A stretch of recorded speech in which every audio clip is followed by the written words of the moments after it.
Hello, everybody. My name is John Kristoff, and I'm a PhD candidate at the University of Illinois, Chicago. I'm happy to talk to you today about our work entitled Plight at the End of the Tunnel, Legacy IPv6 Transition Mechanisms in the Wild. There's three themes that pervade this work in this particular paper, three themes that are of particular interest to me, in fact, that underlie much of my research. One is the naming system. We perform some work related to DNS. The other is the routing system. We do some active experiments using BGP. And there's a large security component here involving everything from policy avoidance to privacy issues to denial of service attacks. So I'm going to take you through a little bit of this work, give you a sort of a snapshot. If you haven't had a chance or opportunity to read the paper yet, I hope this stirs you to action to do so. For those of you a little bit unfamiliar with the technology, let me start by giving you a very brief overview of IPv6 tunneling as it pertains to this work.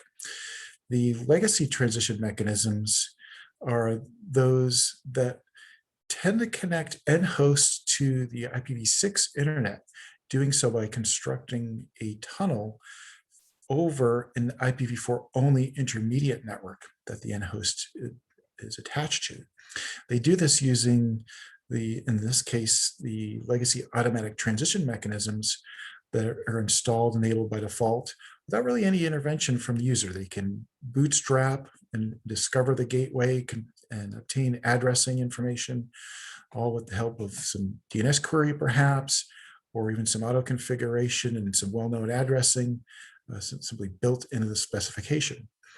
And this is kind of important because it requires really no intervention from the end user. It just requires that the software itself is installed and ready to go. Now, the other important aspect of this is this notion of IP interface selection. All modern operating systems tend to operate this way.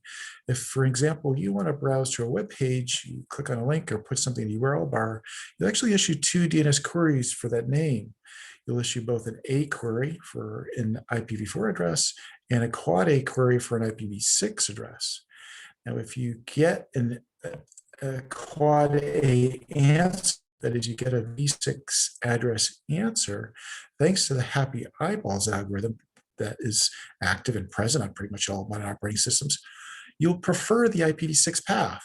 And so we highlight this here, this decision tree. If you have a quad A record answer, you'll use that. If you have a native v6 path, great, you'll just take that path. If for some reason you don't have native v6, not all is lost. You may have a tunnel mechanism. You may have ISOTAP or 6-to-4, which are two of the mechanisms that we're particularly interested in here, or Teredo. And if those are feasible, you'll use those. In many cases, many operating systems will have this stuff installed, maybe even enabled by default.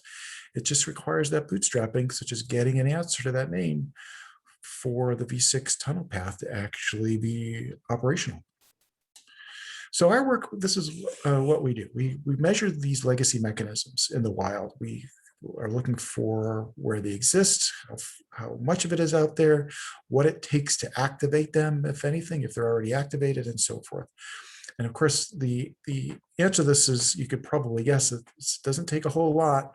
We do identify multiple man-in-the-middle attack vectors.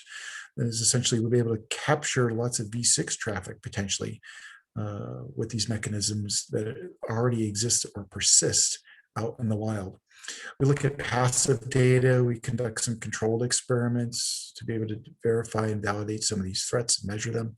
And where we do find problems, we've, to the best of our ability, responsibly disclose those to equipment vendors and network operators.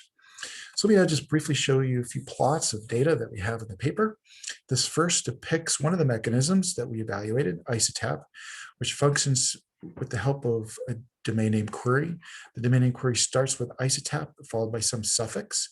We registered that ISOTAP name where we could, and many dozens of top level domains and elsewhere. And as you can see from this plot, we were seeing thousands of queries over the course of any one day in our monitoring period from some of these seemingly benign top-level domains and with the ISOTAP label prefixed. Now, if we could provide an answer to those queries, what would happen? Well, we did just that. We conducted a controlled experiment where we did provide an answer and provided not only just an address answer, but a functional or partially functional relay function, so that if a client attempted to use our relay, we could then measure their attempts to actually funnel v6 traffic through our router. And we would see what would look like just typical everyday traffic from an end host. We see web traffic, voice over IP traffic. We even see DNS queries. So we could capture all that traffic. As long as it was v6, we would see it and we could do what we wanted with it. Now, we also took a look at the picture from a different angle, not necessarily the clients who wanted to partake in v6, but the tunnel relay routers that might be out there. Are there any out there? Where are they? Who's running them? That sort of thing. Well, much to our surprise, we discovered a little over 1.5 million IPv4 addresses that would, without any pre-negotiation, without any authentication, happily take our IPv6 packets encapsulated in v4, strip off the v4 header, and relay the v6 packets onto the IPv6 internet. So this has implications for all sorts of things. It's basically an open proxy, an IPv6 open proxy. Most of these devices tend to be network equipment, many of these being large backbone routers.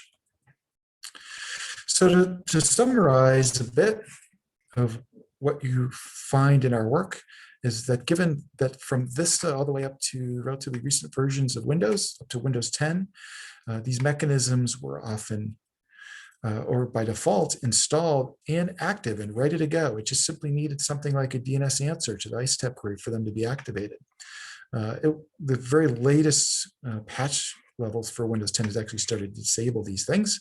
So that's maybe good news, but there's still millions of this stuff out there. As I had just previously mentioned in the prior slide, there's 1.5 million of these things out there on the wild that are tunnel relays. We did talk about some mitigation practices that could be done to try to eliminate some of the stuff or minimize it. Just to note, one really effective means is if you could filter IP protocol 41 packets. And lastly, to note that the technology itself, while it's considered legacy, it's old, most people find it obsolete and undesirable, it's still out there. Some ISPs even support the technology, providing running gateways for people to use it. And the IETF has partially deprecated 6-4, but that doesn't really seem to have stopped anyone, the vendors or operators themselves. So I hope this has tickled your fancy. You find it interesting. You look at the paper if you haven't already. But more importantly, I hope that you can react to it by contacting myself or the team. Here's my personal contact information to the left. And to the right is a link for some raw data, some actual live hourly updated feed of the open tunnel relays that you may find interesting as well. So thank you very much for your time and attention.